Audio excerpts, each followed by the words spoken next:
Last night, the United States brought the world's #1 terrorist leader to justice. Abu Bakr al-Baghdadi is dead. He was the founder and leader of ISIS, the most ruthless and violent terror organization anywhere in the world. The United States has been searching for Baghdadi for many years. Capturing or killing Baghdadi has been the top national security priority of my administration. U.S. Special Operations Forces executed a dangerous and daring nighttime raid in northwestern Syria and accomplished their mission in grand style. The U.S. personnel were incredible. I got to watch much of it. No personnel were lost in the operation, while a large number of Baghdadi's fighters and companions were killed with him. He died after running into a dead-end tunnel, whimpering and crying and screaming all the way. The compound had been cleared by this time, with people either surrendering or being shot and killed. 11 young children were moved out of the house and are uninjured. The only ones remaining were Baghdadi in the tunnel, and he had dragged 3 of his young children with him. They were led to certain death. He reached the end of the tunnel as our dogs chased him down. He ignited his vest, killing himself and the 3 children. His body was mutilated by the blast. The tunnel had caved in on it in addition. But test results gave certain, immediate, and totally positive identification. It was him. The thug who tried so hard to intimidate others spent his last moments in utter fear, in total panic and dread, terrified of the American forces bearing down on him. We were in the compound for approximately 2 hours, and after the mission was accomplished, we took highly sensitive material and information from the raid, much having to do with ISIS, origins, future plans, things that we very much want. Baghdadi's demise demonstrates America's relentless pursuit of terrorist leaders and our commitment to the enduring and total defeat of ISIS and other terrorist organizations. Our reach is very long. As you know, last month we announced that we recently killed Hamza bin Laden, the very violent son of Osama bin Laden, who was saying very bad things about people, about our country, about the world. He was the heir apparent to al-Qaeda, terrorists who oppress and murder innocent people should never sleep soundly, knowing that we will completely destroy them. These savage monsters will not escape their fate, and they will not escape the final judgment of God. Baghdadi has been on the run for many years, long before I took office. But at my direction, as Commander-in-Chief of the United States, we obliterated his caliphate 100% in March of this year. Today's events are another reminder that we will continue to pursue the remaining ISIS terrorists to their brutal end. That also goes for other terrorist organizations. They are likewise in our sights. Baghdadi and the losers who worked for him, and losers they are. They had no idea what they were getting into. In some cases, they were very frightened puppies. In other cases, they were hardcore killers but they killed many, many people. Their murder of innocent Americans, James Foley, Stephen Sotloff, Peter Kasich, and Kayla Mueller, were especially heinous. The shocking publicized murder of Jordanian pilot, a wonderful young man, spoke to the king of Jordan. They all knew him, they all loved him. He was burned alive in a cage for all to see on the execution of Christians in Libya and Egypt, as well as the genocidal mass murder of Yazidis, rank ISIS among the most depraved organizations in the history of our world. The forced religious conversions, the orange suits prior to so many beheadings, all of which were openly displayed for the world to see. This was all that Abu Bakr al-Baghdadi, this is what he wanted. This is what he was proud of. He was a sick and depraved man, and now he's gone. Baghdadi was vicious and violent, and he died in a vicious and violent way as a coward, running and crying. This raid was impeccable and could only have taken place with the acknowledgement and help of certain other nations and people. I want to thank the nations of Russia, Turkey, Syria, and Iraq, and I also want to thank the Syrian Kurds for certain support they were able to give us. This was a very, very dangerous mission. Thank you as well to the great intelligence professionals who helped make this very successful journey possible. I want to thank the soldiers and sailors, airmen, and Marines involved in last night's operation. You are the very best there is anywhere in the world. No matter where you go, there is nobody even close. I want to thank General Mark Milley and our Joint Chiefs of Staff, and I also want to thank our professionals who work in other agencies of the United States government and were critical to the mission's unbelievable success. Last night was a great night for the United States and for the world. A brutal killer, one who has caused so much hardship and death, has violently been eliminated. He will never again harm another innocent man, woman, or child. He died like a dog. He died like a coward. The world is now a much safer place. God bless America. Thank you. Any questions? When did you first hear about that this was an operation was going to get started? We've had him under surveillance for a couple of weeks. We knew a little bit about where he was going, where he was heading. We had very good information that he was going to another location. He didn't go. 2 or 3 efforts were canceled because he decided to change his mind, constantly changing his mind. And finally, we saw that he was here, held up here. We knew something about the compound. We knew it had tunnels. The tunnels were dead end for the most part. There was one we think that wasn't, but we had that covered too, just in case. The level of intelligence, the level of work was pretty amazing. When we landed with 8 helicopters, a large crew of brilliant fighters ran out of those helicopters and blew holes into the side of the building, not wanting to go through the main door because that was booby-trapped.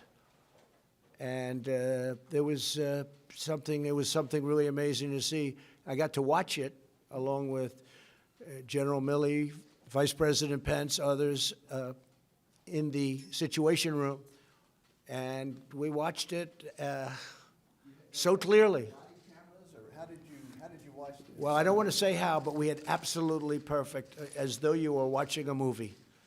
It was, that and the technology there alone is really great. A big part of the trip that was of great danger was it was approximately an hour and 10-minute flight, and we were flying over very, very dangerous territory. In fact, some of our leaders said that that could be the most dangerous, flying in and flying out. And that's why last night we were so quiet about it. We didn't say anything, and I didn't make my remark until after they had landed safely in a certain area.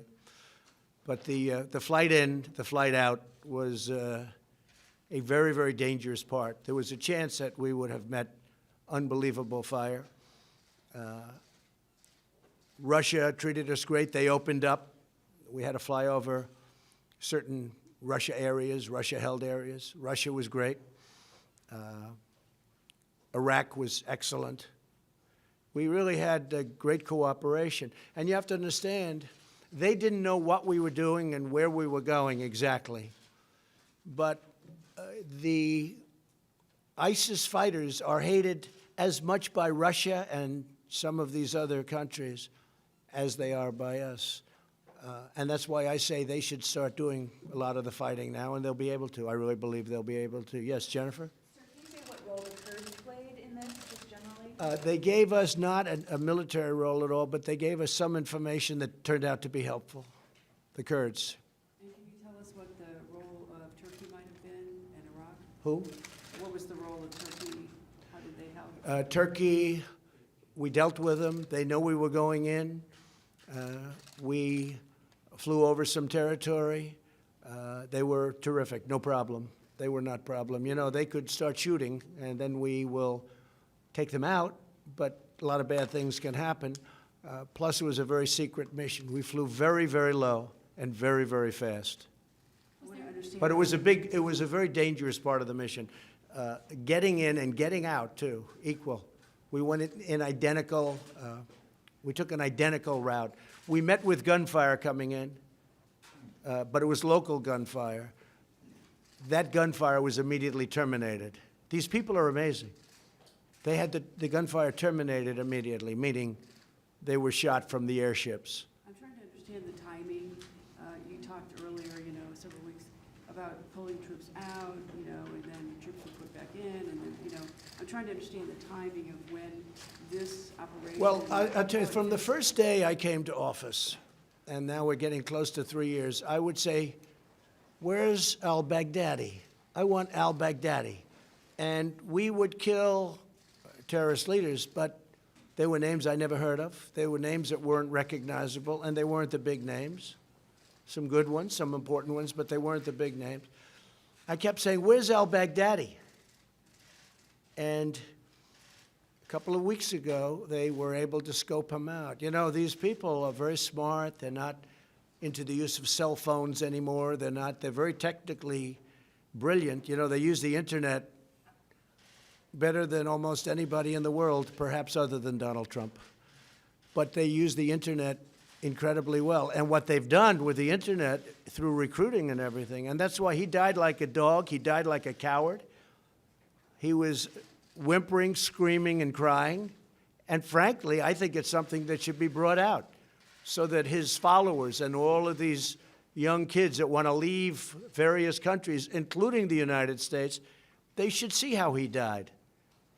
He didn't die a hero. He died a coward, crying, whimpering, screaming, and bringing 3 kids with him to die, a certain death.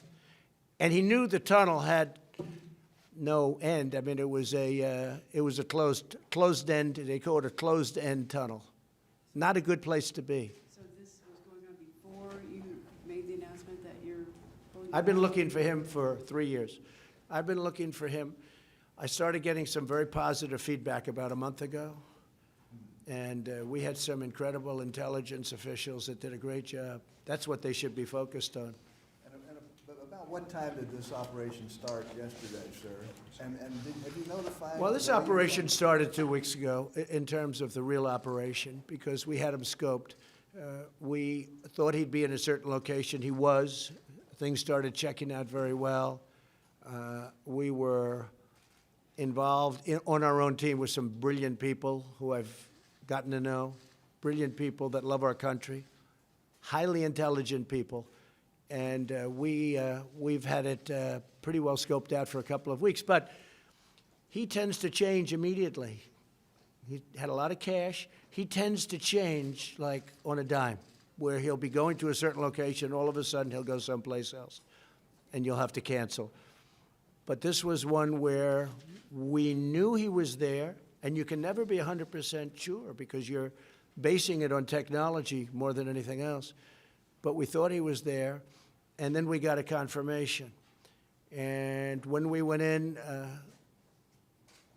they were greeted with a lot of firepower, a lot of firepower. I'll tell you, these guys, they do a job. They are so brave and so good. And so importantly, many of his people were killed, and we'll announce the exact number over the next 24 hours. But many were killed. We lost nobody. Think of that. It's incredible. And when you told the Russians, you requested... Our dog was hurt. Actually, the canine was hurt, went into the tunnel. But we lost nobody. So you requested to the Russians to fly over this area they controlled. What did you tell them? We spoke to the Russians. What did you tell them? We told them we're coming in. Okay. And they said, thank you for telling us. They were very good. But did you tell them why? No, they did not know why. Was any other country? We did tell them, we think you're going to be very happy because, you know, again, they hate ISIS as much as we do. You know what ISIS has done to Russia. So, no, we did not tell. They did not know the mission, but they knew we were going over an area that they had a lot of firepower. And have you notified the congressional leaders about this, Pelosi? We've notified some. McConnell? Others are being notified now as I speak. We were going to notify them last night, but we decided not to do that because Washington leaks like I've never seen before. There's no country in the world that leaks like we do. And Washington is a leaking machine. And I told my people we will not notify them until our great people are out. Not just in, but out. I don't want to have them greeted with firepower like you wouldn't believe. So we were able to get in. It was top secret. It was kept. There were no leaks, no nothing. The only people that knew were the few people that I dealt with. And again, Mark Milley and the Joint Chiefs of Staff were incredible. We had some tremendous backup. Robert O'Brien, Secretary Esper, Secretary Pompeo. Pence, I told you, he was great. This is a very small group of people that knew about this. We had very, very few people. A leak could have cost the death of all of them. Now, they're so good that I think nothing was going to stop them anyway. You want to know the truth. That's how good they were. We had them also surrounded by massive air power, up in the air yesterday, surrounded at very high levels. We were very low. We had tremendous air power. And you watched all this from the sit room? Who were you with in the sit room when you watched this? Secretary Esper, a few of the Joint Chiefs, Mark Milley, some generals. We had some very great military people in that room, and we had some great intelligence people. Robert O'Brien. It's really good. Yes? Was the pullout of the U.S. troops in Syria last month strategically tied in with this raid? No, the pullout, right, sure, it's a great question, and you're doing a great job, by the way. Your network is fantastic. They're really doing a great job. Please let them know. No, the pullout had nothing to do with this. In fact, we found this out at a similar time. It's a very good question because we found this out at a similar time. No, we're after these leaders, and we have others in sight, very bad ones, but this was the big one. This is the biggest one, perhaps, that we've ever captured because this is the one that built ISIS and beyond and was looking to rebuild it again. Very, very strongly looking to build it again. That's why he went to this province. This is why he went to this area. You know, a lot of people I was watching this morning and hearing, and they said, why was he there? People were so surprised. Well, that's where he was trying to rebuild from, because that was the place that made most sense if you're looking to rebuild. Yeah.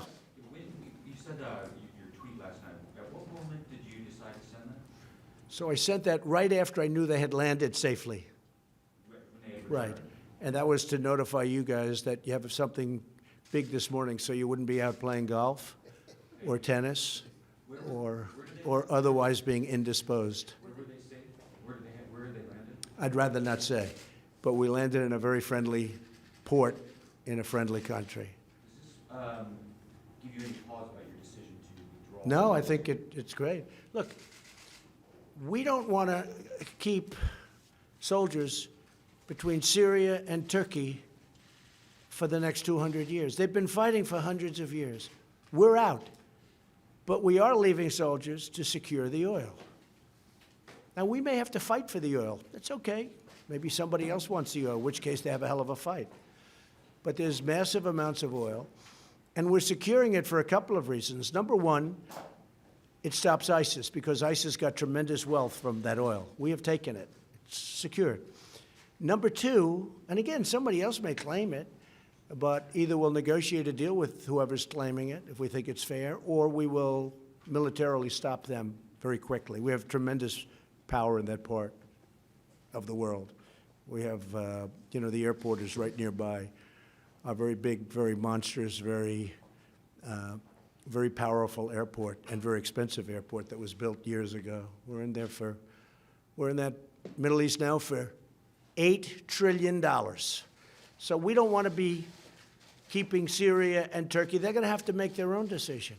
The Kurds have worked along incredibly with us, but in all fairness, it was much easier dealing with the Kurds after they went through 3 days of fighting, because that was a brutal 3 days.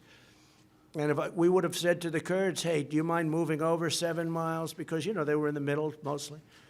So you'd have 7 or 8 miles. Could you mind moving over? Because I have to say, Turkey has taken tremendous deaths from that part of the world. We call it a safe zone, but it was anything but a safe zone. Turkey has lost thousands and thousands of people from that safe zone. So they've always wanted that safe zone for many years. I'm glad I was able to help them get it. But we don't want to be there. We want to be home. I want our soldiers home or fighting something that's meaningful. I'll tell you who loves us being there. Russia and China. Because while they build their military, we're depleting our military there.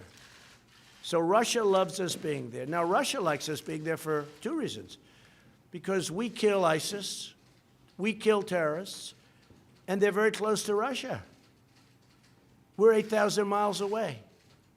Now, maybe they can get here, but we've done very well with Homeland Security and the ban, which, by the way, is approved by the United States Supreme Court, as you know. There was a reporter that said we lost the case, and he was right in the early court. He didn't want to say, just refused to say that we won the case in the Supreme Court. So, but we have a very effective ban, and it's very hard for people to come to our country. But it's many thousands of miles away, whereas Russia's right there, Turkey's right there, Syria is there. They're all right there. Excuse me, Iran is right there, Iraq is right there. They all hate ISIS. So we don't, in theory, they should do something. And I'll give you something else. The European nations have been a tremendous disappointment. Because I personally called, but my people called a lot, take your ISIS fighters. And they didn't want them. They said, we don't want them. They came from France, they came from Germany, they came from the UK. They came from a lot of countries.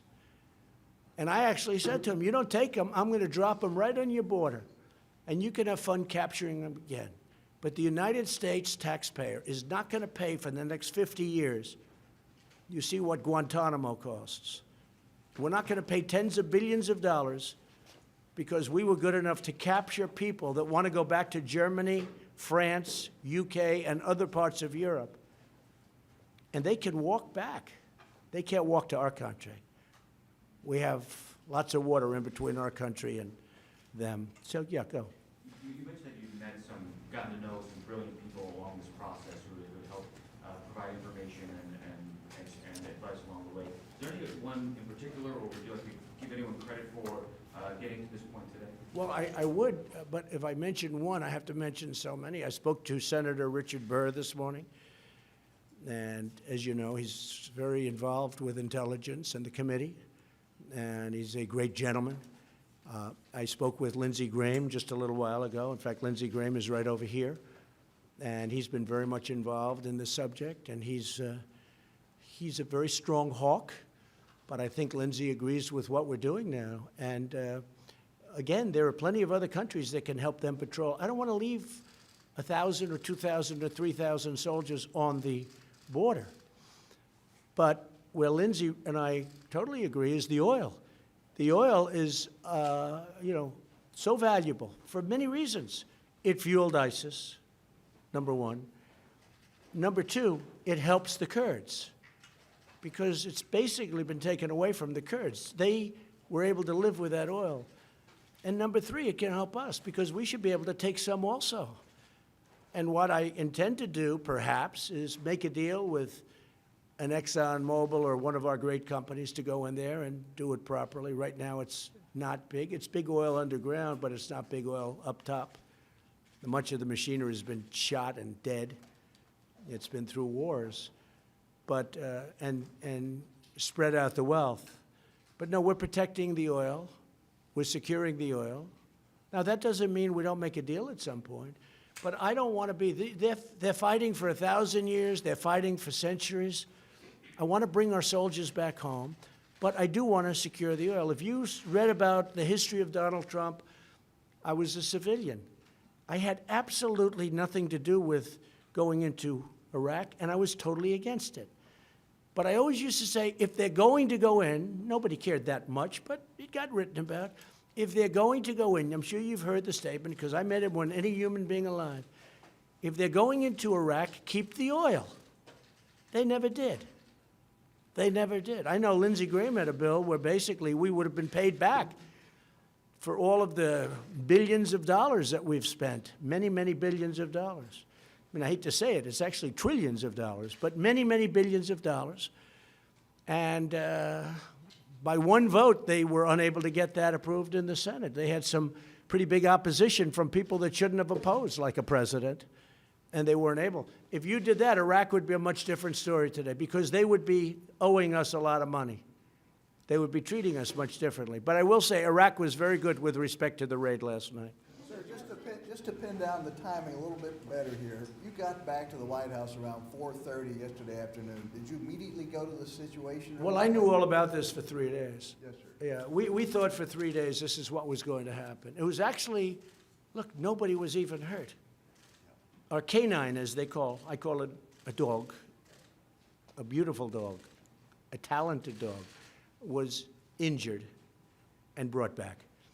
But we had no soldier injured. And they did a lot of shooting, and they did a lot of blasting, even not going through the front door. You know, you would think you go through the door. If you're a normal person, you say, knock, knock, may I come in?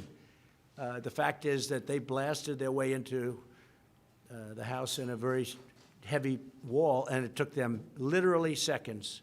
By the time those things went off, they had a beautiful big hole, and they ran in, and they got everybody by surprise. Unbelievably brilliant as fighters. I can't imagine there could be anybody better.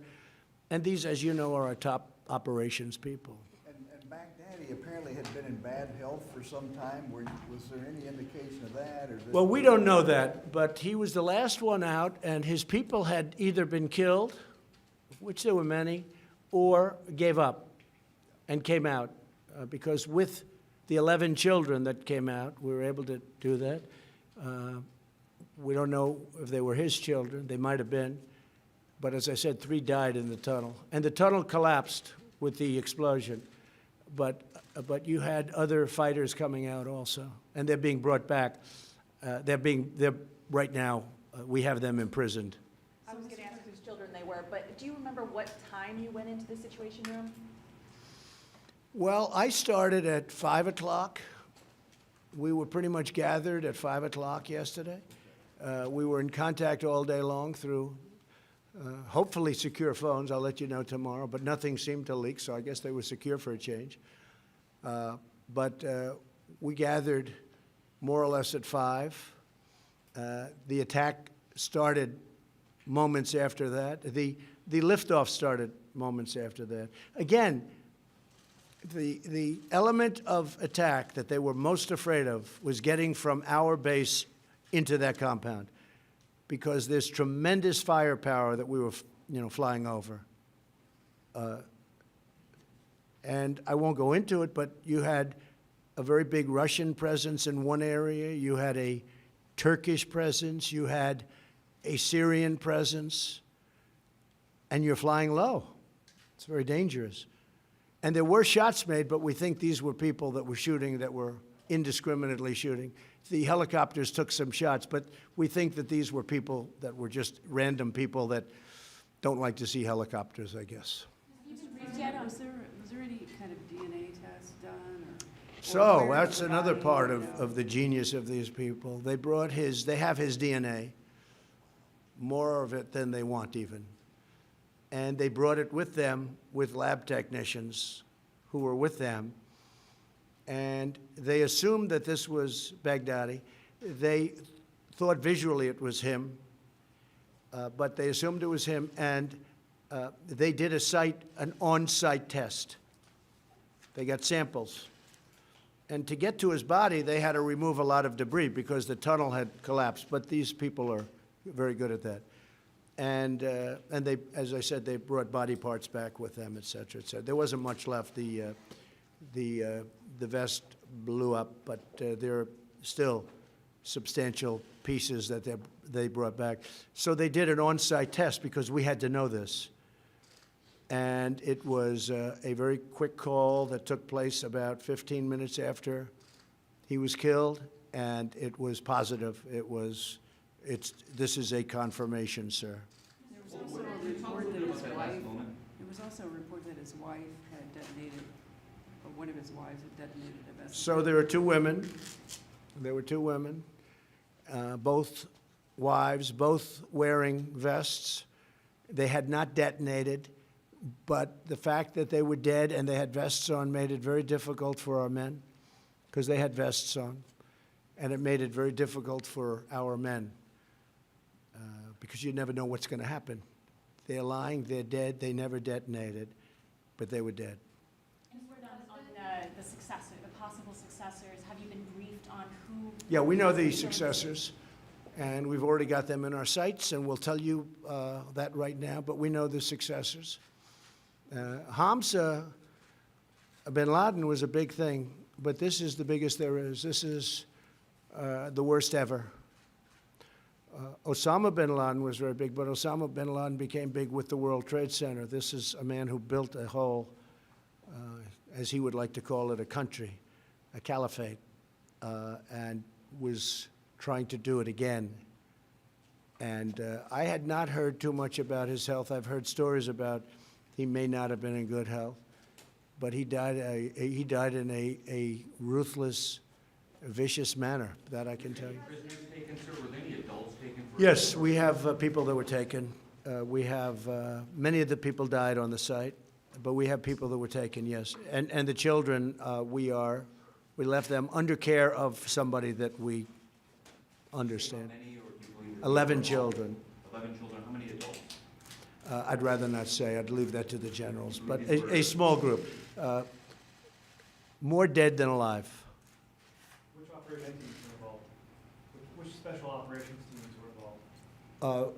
Many of them, and at the top level, and people that were truly incredible at their craft. I've never seen anything like it. And were there, as far as partnerships goes, were there any other forces involved, or was this only American forces? No, only American forces. And did the U.S. Only American forces, but we were given great cooperation. Did the U.S. rely We on- told the Russians we're coming in because we had to go over them. And they were curious, but we said, we're coming. And we said one way or the other, hey, look, we're coming. But they were very cooperative. They really were good. And we did say it would be a mission that they'd like, too, because, again, they hate ISIS as much as we do. Sure, I meant for intel purposes. Was there any foreign intel that proved useful along the way in this operation? So we had our own intel. We got very little help. We didn't need very much help. We have some incredible people. When we use our intelligence correctly, what we can do is incredible. when we waste our time with intelligence that hurts our country because we had poor leadership at the top, that's not good. But I've gotten to know many of the intel people, and I will say that they are spectacular. Now, they're not going to want to talk about it. They want to keep it quiet, the last thing they want, because these are great patriots. But the people that I've been dealing with are incredible people, and it's really a deserving name, intelligence. I've dealt with some people that aren't very intelligent, having to do with intel.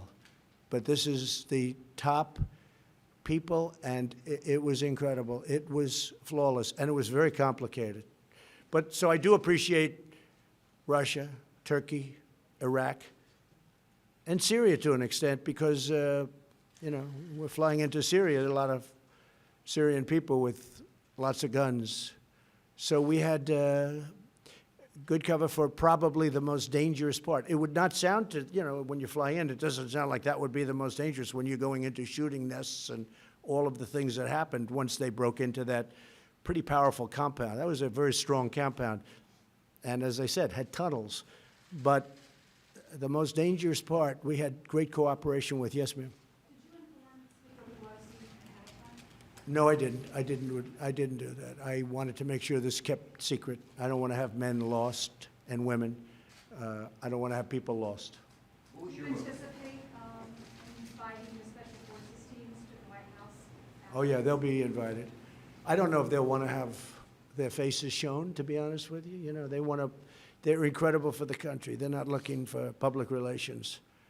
But they love doing what they're doing. I've seen it. First Lady was out there recently looking at what they do. She came back, she said, wow, I've never seen anything like that.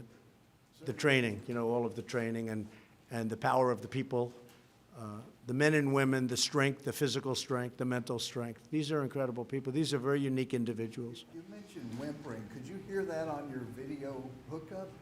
Mentioned The whimpering of Baghdadi. I don't want to talk about it, but he was screaming, crying, and whimpering. And he was scared out of his mind. And think of James Foley. Think of Kayla. Think of the things he did to Kayla. What he did to Foley and so many others. And for those people that say, oh, isn't this a little violent? Think of how many times have you seen men, I think in all cases men for the most part, but in terms of this, where you see the orange suits and you see the ocean and they're beheaded. Or how many of you got to see, because it was out there, the Jordanian pilot whose plane went down, they captured him, they put him in a cage and they set him on fire. And the king of Jordan actually attacked very powerfully when that happened. They've never seen a thing like that. But he set him on fire. This was al-Baghdadi, and you should never, ever, hopefully, see a thing like that again. Now, there'll be new people emerge, but this was the worst of this particular world. This was the worst. Probably, in certain ways, the smartest. He was also a coward, and he didn't want to die.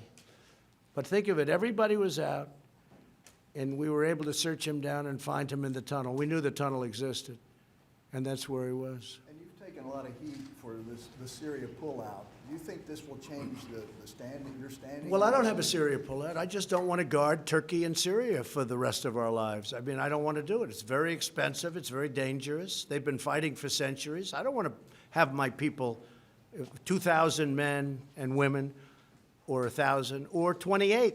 We had 28 guards. I said, I don't want them there anyway. I don't want them. Now, I will secure the oil. That happens to be in a certain part, but that's tremendous money involved. I would love to, you know, the oil in, I mean, I'll tell you a story in Iraq. So they spent, President Bush went in. I strongly disagreed with it, even though it wasn't my expertise at the time, but I have a very good instinct about things. They went in, and I said, that's a tremendous mistake. And there were no weapons of mass destruction. It turned out I was right. I was right for other reasons, but it turned out, on top of everything else, they had no weapons of mass destruction because that would be a reason to go in. But they had none. But I heard recently that Iraq, over the last number of years, actually discriminates against America in oil leases. In other words, some oil companies from other countries, after all we've done, have an advantage in Iraq for the oil. I said, keep the oil. Give them what they need. Keep the oil. Why should we go in, we lose thousands of lives, spend trillions of dollars, and our companies don't even have an advantage in getting the oil leases. So I just tell you that story. That's what I heard. Did Gina Haspel play a role in this? Can you talk a little bit about that? And I saw your NSC counterterrorism director out in the hallway. Was there a role with NSC Yes. counterterrorism? Everybody. Gina was great. Everybody played a role. And just to Joe was follow- great. Gina was great. They were all great. Just to follow up, did your Syria pullout, did that generate the intelligence that led to this operation? No. We were looking at this. Look, as I said, Steve, I've been looking at this. I'm here almost 3 years. I've been looking at this for 3 years. They'd come in, sir, we have somebody under. I said, I don't want somebody. I want al-Baghdadi. That's the one I want. They'd say, well, we have somebody else. I said, that's great. Fine. Take him out. But I want al-Baghdadi. That's who I want. I don't want other people. And then I also wanted Hamza bin Laden, because he's a young man, around 30, looks just like his father, tall, very handsome, and he was talking bad things just like his father. You know, if you read my book, there was a book just before the World Trade Center came down, and I don't get any credit for this, but that's okay. I never do. But here we are. I wrote a book, a really very successful book, and in that book, about a year before the World Trade Center was blown up, I said, there is somebody named Osama bin Laden. You better kill him or take him out, something to that effect. He's big trouble. Now, I wasn't in government. I was building buildings and doing what I did, but I always found it fascinating. But I saw this man, tall, handsome, very charismatic, making horrible statements about wanting to destroy our country. And I'm writing a book. I think I wrote 12 books. All did very well. And I'm writing a book. World Trade Center had not come down. I think it was about, if you check, it was about a year before the World Trade Center came down. And I'm saying to people, take out Osama bin Laden, that nobody ever heard of. Nobody ever heard of. I mean, al-Baghdadi, everybody hears because he's built this monster for a long time. But nobody ever heard of Osama bin Laden until really the World Trade Center. But about a year, you'll have to check it, a year and a half before the World Trade Center came down, the book came out. I was talking about Osama bin Laden. I said, you have to kill him. You have to take him out. Nobody listened to me. And to this day, I get people coming up to me. They said, you know what, one of the most amazing things I've ever seen about you is that you predicted that Osama bin Laden had to be killed before he knocked down the World Trade Center. It's true. Now, most of the press doesn't want to write that, but, you know, but it is true. If you go back, look at my book. I think it was The America We Deserve. I made a prediction, and let's put it this way. If they would have listened to me, a lot of things would have been different. Sir, can you talk about some of the difficult decisions you had along the way here in this operation? Anything that weighed on you where you had that? Well, just death. I mean, you know, I'm sending a large number of brilliant fighters. These are the greatest fighters in the world. I'd rather let the generals tell you, but a large number. We had 8 helicopters, and we had many other ships and planes. It was a large group, and again, this is a large group heading over very, very strong firepower areas where that was decision one. Will they make it? And they made it. But they took fire, but they made it. They didn't take, we don't believe, again, it was nation fire. We believe it was individual group fire or gang fire, as they call it. So they made it. So that was a big relief. Then they went in, they blasted their way in, you've heard. They blasted their way in so quickly. It was incredible because this building was quite powerful, strong. They blasted their way in, and then all hell broke loose. It's incredible that nobody was killed or hurt. We had nobody even hurt. And that's why the dog was so great. We actually had a robot to go in the tunnel, but we didn't get it because we were tracking him very closely. But we had a robot just in case, because we were afraid he had a suicide vest on, and if you get close to him and he blows it up, you're going to die. You're going to die.